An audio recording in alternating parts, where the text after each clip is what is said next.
तुम्हारा न्याय मुझे समझ में नहीं आ रहा। अब तो मैं ये भी नहीं जानती कि तुमसे क्या मांगू। जिस खानदान ने, जिस लड़के ने हमारी मानसी को इतना दुख दिया, आज उन्हीं के सामने जाकर हमें गिड़गिड़ाना पड़ रहा है। अब तो बस इतना ही मांगती हूँ कि उन्हें हम पर रहम आए और वो शादी के लिए हाँ कर दे।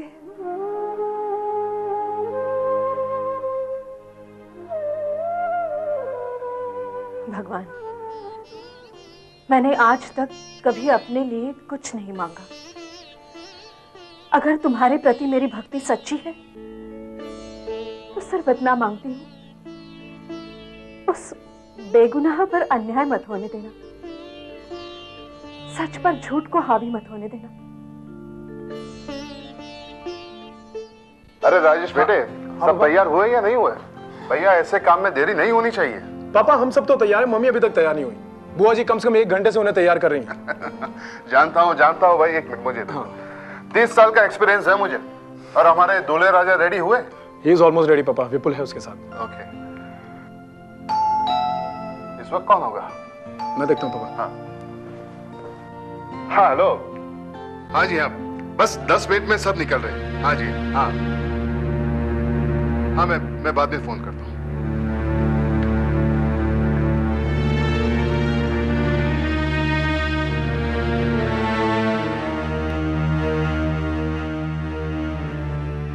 यहाँ क्यों आए हो?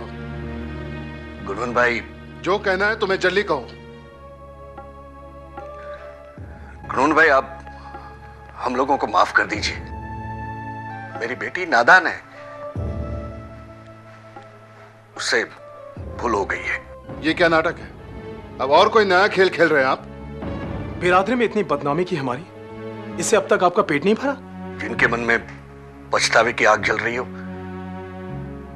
उस पर ऐसा आरोप नहीं लगाते राजेश भाई। पछतावे का ये नाटक करने की कोई जरूरत नहीं। चारों ओर जो हमारी बदनामी हुई है वो इससे धुलकर साफ नहीं हो जाएगी। साफ साफ कहो, तुम चाहते क्या हो? क्यों आए हैं आप यहाँ? साफ साफ ही कहना चाहता हूं, जो कुछ भी हुआ है उसे भूलकर आप जय और मानसी का विवाह कर दीजिए।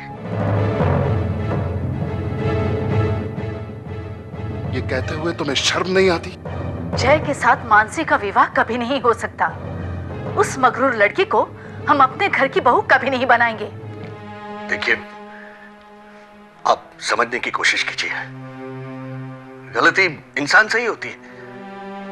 अगर इंसान अपनी भूल कबूल करता है तो उसे संभलने का एक मौका देना चाहिए। वाह श्रीकांत जी, आपकी बेशर्मी का भी जवाब नहीं। यहां हम जय की सगाई तय कर रहे हैं और आप सगाई तोड़ने आए हैं। चले जाइए यहां से। अब ये संबंध नहीं हो सकता श्रीकांत भाई। इज्जत के साथ आप यहां से चले जाइए, इसी में आपकी भलाई है। 1 मिनट रुकिए पापा। श्रीकांत जी, मैंने ये फैसला किया है कि मैं मानसी के साथ शादी करूंगा।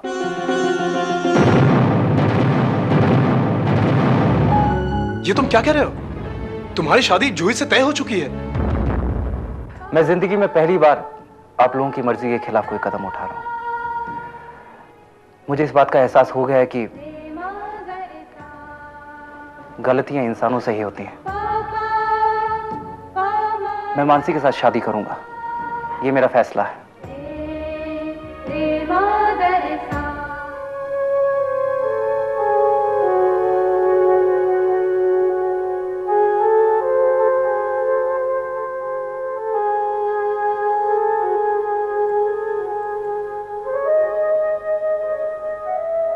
क्या सोच रही हो लक्ष्मी?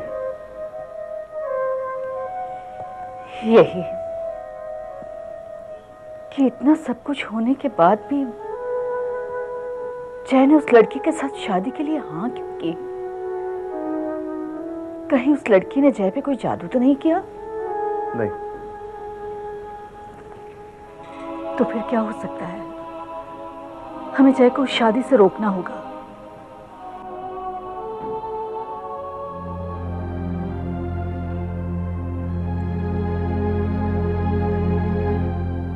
मैंने जय से बात की है लक्ष्मी। वो अपना फैसला नहीं बदलेगा। ये पहली बार जय ने हमारी कोई बात नहीं मानी है। मुझे तो इसमें कुछ और बात लगती है। क्या बात हो सकती है? उन लोगों ने रिश्ता तोड़ा और वही लोग रिश्ता जोड़ने आए।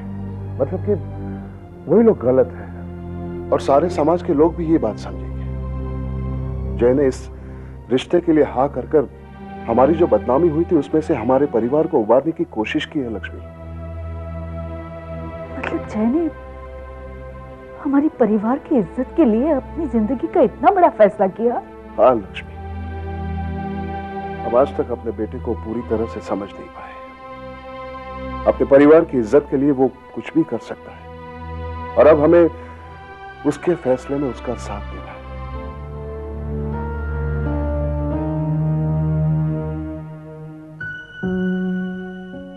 ये तो अच्छा हुआ जय ने शादी के लिए हाँ करके हमारे घर की लाज बचा ली। लाज रख ली? माँ, उसके सिर्फ एक हाँ ने आपको ये बुला दिया कि उसी ने इस घर के लाज को। मेरा कहने का ये मतलब नहीं था बेटा। नहीं। रस्म के अनुसार शादी के पहले जो चीजें लड़के वालों को देनी है वो लेकर मानसी के साथ उनके घर जाना होगा। मानसी को उनके पैर छूने होंगे उनके आशीर्वाद के लिए। मैं उस घर में कदम नहीं रखूंगी। बेटा, जाना तो तुझे पड़ेगा ही, क्योंकि इसके बाद तुझे वहीं रहना है ना। बेटा, मेरी बात सुन। देख, बुजुर्गों के पैर छूने से तू छोटी नहीं हो जाएगी। मैं जानती हूँ वो गलत है। उन लोगों ने तुझे बहुत भला बुरा कहा, लेकिन बेटा जय उनका बेटा है और जैसे हम तुझे प्यार करते हैं ना, वो लोग भी उसे बहुत प्यार करते हैं। और प्यार अंधा होता है बेटा। मैं उनके ताने क्यों सहूं? बेटा, वो लोग अन्याय कर रहे हैं क्योंकि अज्ञानी है। तेरे पास ज्ञान है। और सुन, मैं चलूंगी ना तेरे साथ। मैं चलूंगी तेरे साथ। नहीं माँ, मैं उस घर में नहीं जाऊंगी। मैं उस घर में नहीं जाऊंगी माँ। मानसी, मैं उस घर में नहीं जाऊंगी।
मानसी, मैं तुमसे कुछ कहना चाहता हूँ। मुझे कुछ नहीं सुनना है।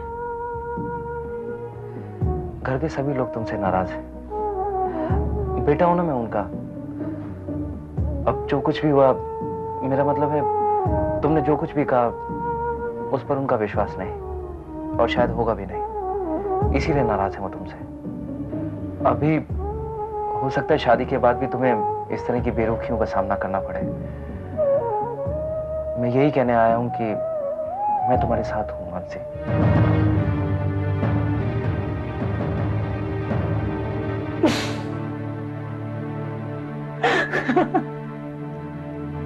क्या हुआ? कुछ नहीं, बहुत दिनों बाद इतनी हंसी आई। घर लूटने वाला खुद ही कह रहा है कि मैं तुम्हारे साथ हूं। तुमने ये कैसे सोच लिया कि मुझे तुम्हारे सहारे की जरूरत पड़ेगी? मुझे बेसहारा तो तुमने किया है, और अब सहारा देने की बात कर रहे हो? हाँ, अब से मेरी हर हंसी पर तुम्हारे। देखो, तुम्हारा नाराज होना जायज है मानसी। मैंने कई बार सोचा कि मैं तुमसे माफी मांगने आऊं। अच्छा किया जो तुम माफी मांगने नहीं आए। तुम्हें क्या लगता है मैं तुम्हें माफ कर देती? तुम्हें माफ कर देने का सिर्फ एक ही मतलब होता है, उस हादसे को भूल जाना। और मैं उस हादसे को कभी नहीं भूल सकती, कभी नहीं। कितने विश्वास के साथ मैं आई थी तुम्हारे पास, और तुम। रो मत मानसी। पास मत आओ मेरे, पास मत आओ, वरना बहुत बुरा होगा। तुम क्या समझती हो मैं तुमसे सिर्फ इसलिए शादी करी होगी? क्या तुम मुझे कभी माफ नहीं करोगी मानसी? गलती के लिए माफ किया जा सकता है, गुनाह के लिए नहीं। अरे तुम दोनों की बातें खत्म हुई कि नहीं अब तक? अब बस भाभी आ ही रहे थे हम। सच बताऊं, मुझे बहुत अच्छा लग रहा है कि तुम दोनों के बीच जो गलतफहमियां थी वो दूर हो गई। जब मैं यहाँ पहली बार आई तो मैंने देखा कि जय इतना खुश नहीं है, लेकिन आज उसके चेहरे पर एक सुकून सा लग रहा है। मानसी, तुम्हें कैसे लग रहा है?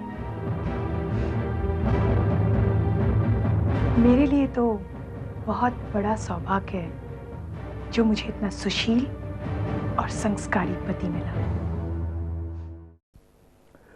रत्ना, मैंने हॉल की बुकिंग कर दी है और बाकी जो तैयारियां बची है वो भी पूरी हो जाएगी। कैटरर का मेनू भी मैंने। आपने जो कुछ भी किया होगा सही किया होगा। रत्ना, मैं देख रहा हूं जब से तुम वहां से आई हो कुछ ज्यादा ही परेशान और उदास लग रही हो। मुझे डर लग रहा है। क्यों? वहां किसी ने कुछ कहा? कुछ नहीं, कुछ भी नहीं। यहाँ तक कि जब मेरी बेटी ने झुक झुक के सबको प्रणाम किया, किसी ने आशीर्वाद तक नहीं दिया। मेरी बेटी को उन जैसे लोगों के आशीर्वाद की जरूरत नहीं है। लेकिन वो अपमान के पल मैं नहीं भूल सकती। सबकी आंखों में मानसी के लिए कैसे रहेगी मानसी वहाँ? मैं वहां होता तो शायद। क्या कर लेते आप? क्या कर लेते? अब तो ये मानसी को ही झेलना पड़ेगा, और उसके दुख के साथ साथ हमें भी। संभालो अपने आप को, हमें कमजोर नहीं पड़ना चाहिए। क्या करूं मैं? देखो, हमें मानसी का सहारा बनना है। अगर हम ही कमजोर पड़ जाएंगे तो मानसी को कौन संभालेगा? महेश जी ने कुछ साड़ियां भेजी है, देख लेना। ये लीजिए दादी माँ, आपके लिए साड़ियाँ लेकर आया हूँ, जल्दी से अपनी साड़ी पसंद कर लीजिए। मुझे कुछ भी नहीं चाहिए, तुझे जो करना है वो कर। अरे दादी माँ, देखिए तो सही, बहुत अच्छी साड़ी है। हाँ हाँ, अच्छी साड़ी है, लेकिन साड़ी को मुझे क्या करना है? दादी माँ, आप ही ने तो कहा था कि मेरी शादी में बहुत मौज मस्ती करेंगी। जल्दी से एक साड़ी पसंद कर लीजिए, मुझे बहुत सारा काम है, बहुत सारे कार्ड बांटने जाना है। देखिए बेटा, मेरी पसंद और नापसंदगी का बहुत ख्याल रखता है। क्यों नहीं रखूंगा दादी माँ? आप भी तो मेरा कितना ख्याल रखती है। अब देखिए, मैं इन साड़ियों को देखकर बता सकता हूँ कि आपको कौन सी साड़ी पसंद है। ये वाली है ना? जय बेटा, वो लड़की मुझे बिल्कुल पसंद नहीं है। अभी भी वक्त है, तू ना कर दे बेटा।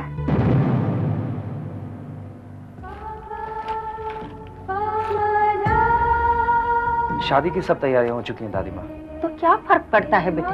दादी माँ, आप ही ने तो कहा था कि मैं कभी किसी लड़की का अपमान नहीं कर सकता, इसीलिए आपने दुर्गा माँ का ये लॉकेट मुझे दिया है। लेकिन उस लड़की ने तुझे इतना भला बुरा कहा और तू? दादी माँ, वो लड़की आपके घर की बहू बनने वाली है और मैं चाहता हूँ कि जो भी सपने आपने मेरी शादी के लिए देखे हैं वो पूरा करें।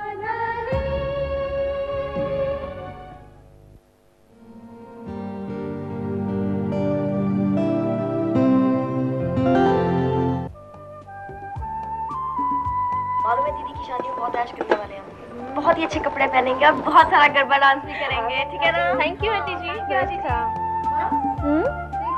रंगोली कितनी अच्छी बनी है। हाँ, बहुत सुंदर लग रही है। अब इन रंगों को ना सफेद रंग की बॉर्डर लगा दे। आंटी जी, रंगोली के रंगों को हमेशा सफेद रंग के किनारे से क्यों बांधा जाता है? बेटा, ये सफेद रंग के किनारे ही तो है जो खुशी के रंग को बांध के रखते हैं। माँ, तुम्हें याद है जब मानसी छोटी थी और मैं रंगोली बनाती थी, वो बस मेरे पास ही बैठी रहती थी ताकि कोई आकर मेरी रंगोली ना खराब कर दे। हाँ मानसी, देख रंगोली कितनी सुंदर बनी है और सफेद किनारे के बाद तो बहुत ही सुंदर लग रही है ना? जब आईना टूट जाए, कुछ भी करो जुड़ ना पाए, लबों पे हंसी आंखें हैं नम, टूटा है मेरा करम।